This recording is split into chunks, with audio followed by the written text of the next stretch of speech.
What's up with you all? This is Yen, ang mima niyong Bitchesa, and welcome to my another vlog. And for today's vlog, magsa-story time si Bitchesa while cleaning her home sweet home. Guys, please bear with me sa makikita niyo dito sa video dahil sobra namang talagang sobrang napakakalat. Ayan, may bra pa nga. Sobrang kalat na para bang walang babaeng nakatira dyan. Eto na nga, our topic for today is about My Love is Live. Yes! Sobrang nakakatawa ka. And if you're asking why gan is yan, ang ating topic for today's vlog, yan ay dahil maraming nagtatanong talaga like, is this inter is view? What? At dahil dyan, ito na nga ang chismis. Sa isang sikat na paaralan sa Pilipinas, sobrang nakakatawa ka. Dear Charo, I met him when we were in college. Second year if I'm not mistaken. Kasi nga, nung first year college, magkaiba ata kami ng section. Malamang, hindi ko nga siya nakikita doon. Tsaka, di ko rin siya naaaninag, like napapansin sa paligid, like is this Tagalog? Na para bang Finding Albert na lang, hindi na siya si Nemo. Sobrang nakakatawa ka. Yes! So back to the story and forward tayo ng konti. So ayun na nga, second year college ang Bitchesa, syempre sobrang pagka-talkative, di ba? Edi more ang friendship na nakilala. Nakakatawa, OA. And ito na nga, nung mga time na close na ang mga people around the world, for the inom-inom na yan sila, syempre hanggang sa ito na, some of my guy friends ay nahihilig sa vapeable, di ba? My partner kasi is more on vaping, like yung vapes na malalaki, ganun. Doon nata siya nalapit sa amin. Hanggang sa na-impluwensyahan na nga ni. So kada linggo noon, may ganap kami, inuman dito, inuman doon. Si babae naglaylo lang nung nagka-UTI. Forward na, Bitchesa ka, sobrang daldal. So here's the scenario kung paano kami naging malapit sa isa't isa. Yes! Sobrang nakakatawa ka. Kami kasi ng mga friendship ko, pag may exam, nung time na yon dahil online class, diba? So, Google Forms. So, you know the drill. May isang alay para sumagot ng exam. Then, pagtapos magsagot, i-view na yung score. And syempre, malalaman mo yung mga correct answer pag mali yung sagot mo sa isang number, something like that. Then, edisi screenshot kami niyan. Then, forward sa GC. Also, that time, wala pa siya sa GC namin. And, hindi ko maintindihan si Mimang Bitchesa kung papansin para manotice o feeling close lang. Kasi piniim ko siya. Kung nag-exam na ba siya, sumagot siya, hindi pa. So, sabi ko, may source ako, send ko sa'yo. Ayun, for the laugh. Sobrang nakakatawa ka. Dear Charo, sa mga time na yon, masasabi kong nagiging close na kami. Sa hindi nakakakilala sa aking LOML or love of my life, very shy type kasi siya, like if di mo kakausapin, dahil di rin siya magsasalita. Ha. Sobrang nakakatawa. Ito na nga, magsisimula na tayo. Patikim pa lang yung naunang kwento, guys. Kumbaga sa thesis, introduction pa lang. Yes! Dear Charo, the night before kaming mag-firing, if I'm not mistaken, parang tanga mag-voice over, nagkakamali pa. So yun nga, a day before our firing, in our subject, marksmanship, ang alis namin nun kinabukasan, call time is supposed to be 4 a.m. Then, I believe mga 10 or 11 na yata yun. Magka-chat kami kasi nga, kailangan ng 2x2 picture. Wala pa siya. Hindi pa siya nagpa-picture kasama yung kaibigan niya. So, sabi ko, sendan mo ko ng picture. Yung pang 2x2. I-edit ko na lang sa PixArt. Ayun, sinenda nila akong dalawa, in-edit ko. Ayun na. Napagawan ko pa sila ng picture. So yun na nga, fast forward, kinabukasan, wala daw silang service kasi nga ang agang 4 a.m. ang call time. Then wala silang masakyan. Ako kasi nagrenta kasi ako ng tricycle doon for the special. Go, OA. Special ang person. So ayun na nga, sabi ko daanan sila doon sa location nila. So yun, sabay-sabay kaming tatlo for the go. So nakarating naman kami on time sa bus, hindi naman kami naiwan. So yung location na drop off namin is doon sa may BCDA, sa may Diego Silang. Ifa-forward ko ulit ng kaunti, no? So ayun na nga, 'di ba? Ako may hawak ng pagkain kasi paano ako doon pa eme lang. Secretary, ganyan-ganyan. So, kanang kamay ng mayor. Mayor kasi ang tawag namin sa president ng section. Ganyan. So, ihaw-ihaw si babae dun sa may gilid ng firing range. Ang sarap ang dami kasi. Dami naming, nagambagan kami noon, ang daming nabili kasi mura yung nakuha namin ng pakpak ng manok. So, ang atake noon, inasal, ihaw-ihaw, ganyan. Nung nagpaano na kami sa firing, nagpuputukan na, ganyan. Di ako na yung puputok. Baril-barilan si babae dun sa gilid. Bida-bida siya. Kala mo talaga, alam niya assemble, oh. So, nung time na yon hindi ko maintindihan sa aking sarili kung bakit tuwing kakalabitin ko na yung trigger, hinahanap ko siya. Gusto ko nakatingin siya sa akin. Gusto ko pinapanood niya ako. Ganon. Walang sa pansin. Papansin na babae, nakakainis. At take note, isa pa sa akin naiinisan ko nung time na yon na hindi ko talaga maintindihan sa aking self is pag nasa pila, nandun siya, parang focus na focus siya, tapos nagkakatingin na kaming dalawa, like, is this Tagalog? Is this the love of my life? Ganyan-ganyan si babae dun, no? So, nasa pila nga, nakafocus lang siya sa pila, hindi siya umaalis, pero pag time na ako na yung hawak ng baril-barilan, bigla-bigla na siya nawawala, hindi ko alam kung sinasadya niya ba. Papansin, sobrang ganda mo. Sobrang demure. Sobrang perfect. Di nung okay na, picture na. Papakita ko yung picture, hahanapin ko. Ayun, nasasamid pa siya. Hahanapin ko yung picture. So lahat ng mga picture namin, lagi kami magkatabi. Di ko alam kung ayun na ba talaga yung yung pangitain or pahiwatig. Hindi.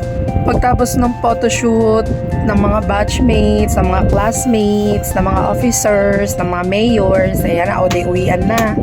Doon ako sa may second to the last. Hindi, alam ko, last row kami kasi sa bus na yon 5 yata yung upuan. So, magkakatabi kami doon. Ako talaga nasa gitna. Reyna-Reynahan, diba? Disney Princess, si Fiona. Ayun nga, may dala kasi akong tuwalya. Yung tuwalya pag naligo ka, syempre. Parang di ka nag-grade 2 Ayun, dala ko yun. Ang lamig kasi nakatutok sa amin yung aircon. Nandun siya sa may tabi ko. Tapos katabi ko yung isa niya pang kaibigan, then yung isa niya pang kaibigan. Si Valerio tsaka si Butch. Ayun. So may natira pa doon na manok. Nangangamo yung manok. Syempre sila dead mapagod. Di for the tulog. Ito, hindi siya makatulog kasi nga nilalamig, nakatutok yung aircon. So, ito na naman ako, umatake na naman yung kaemehan ko, Sobrang bait na babae.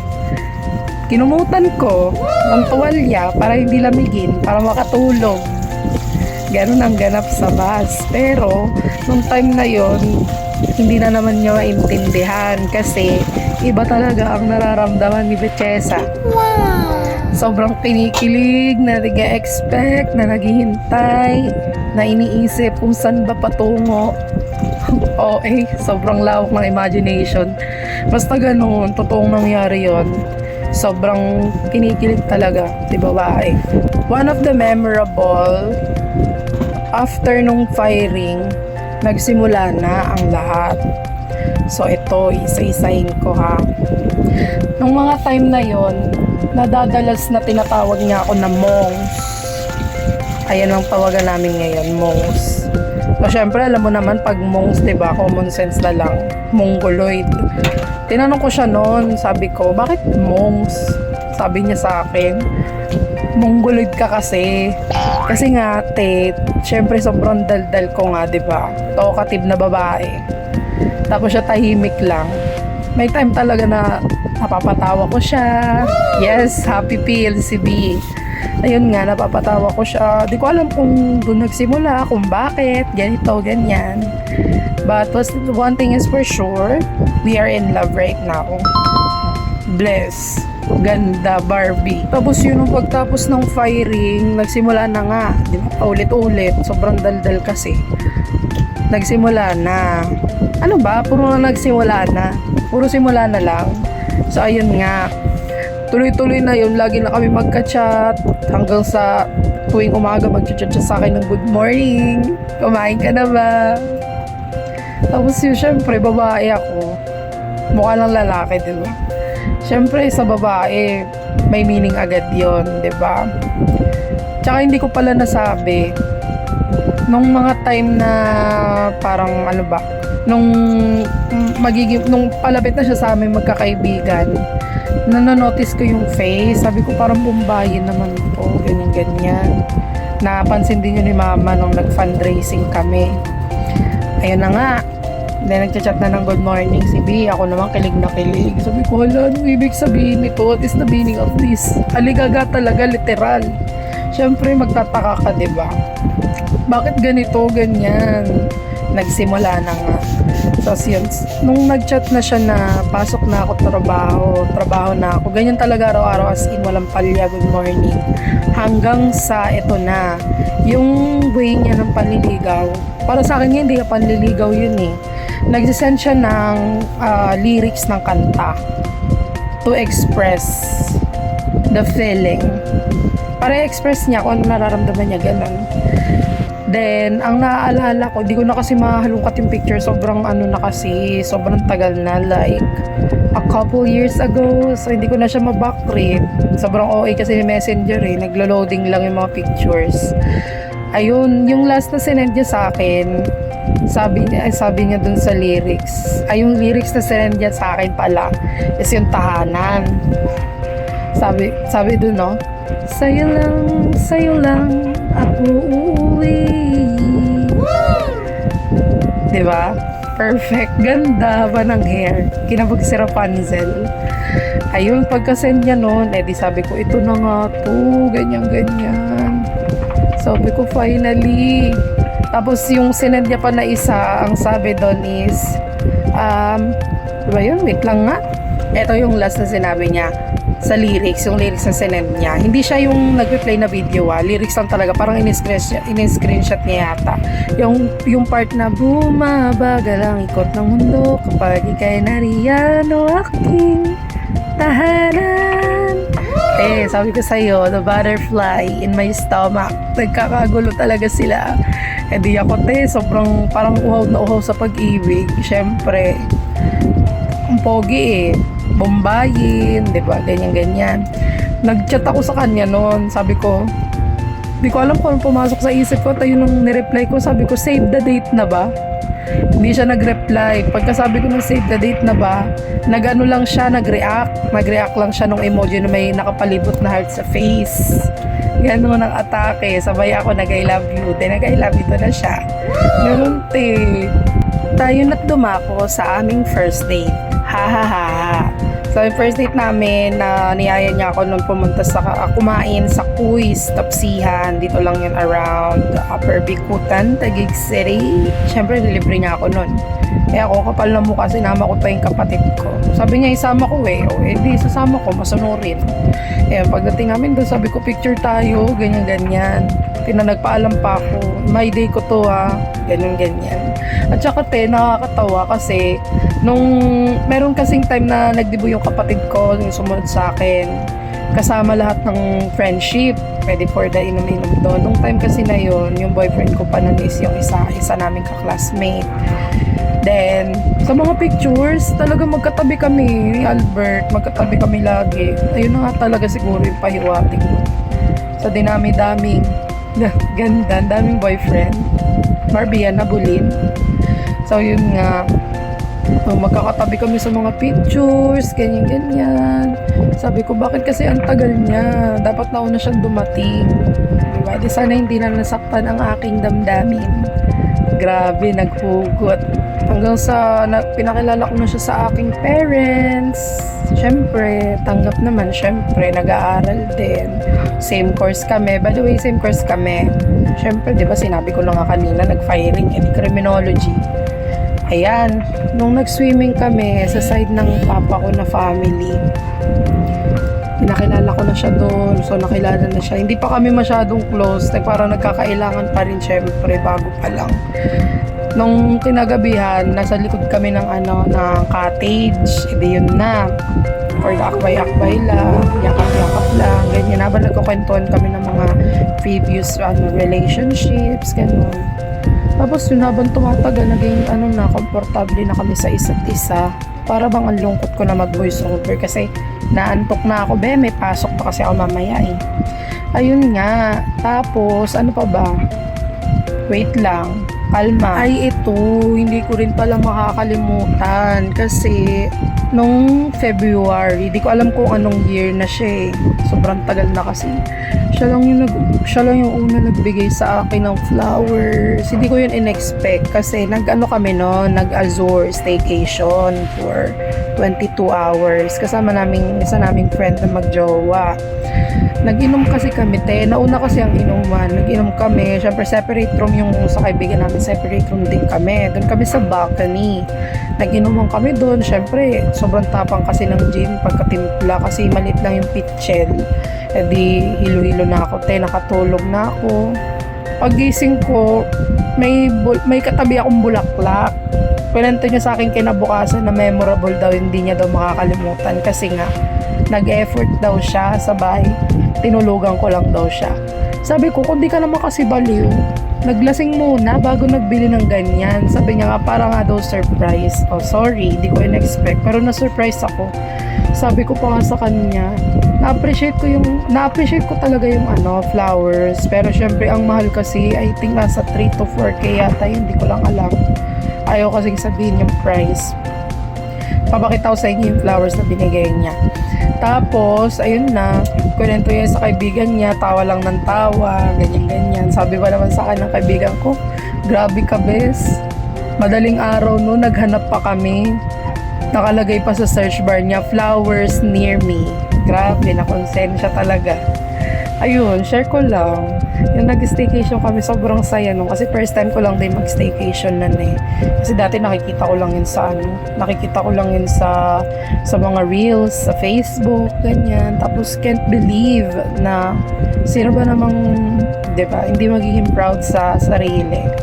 Ikaw na yung nag-book, ganyan-ganyan. Nababayaran mo na yung mga dati na hindi mo pa alam, hindi mo pa kayang gawin. Syempre may work. Ayun, so very grateful. And then parang wala na, parang I think kayo na lahat kasi 'di ba ang tanong lang naman paano kami nagkakilala. Sobrang OA naman mag-overshare. Alam mo talaga famous na siya. Basta ayun, sobrang dami nang nangyari. And right now the status is still going on. Masaya, sobrang saya. Kasama ko siya hanggang ngayon. For 5 years na kami. This coming 27. So hopefully may pera para makabawi-bawi kasi this past a few months na rin, wala talagang ganap kasi nga marami ng responsibilidad. Like may bills na binabayaran, sabi may motor na rin kami na inuhulugan, ganyan. So, kailangan nating i-priority talaga yung mga kailangan before the luho. That is one lesson learned. So, yun. Salamat sa pakikinig. Ayun lang ang aking story time.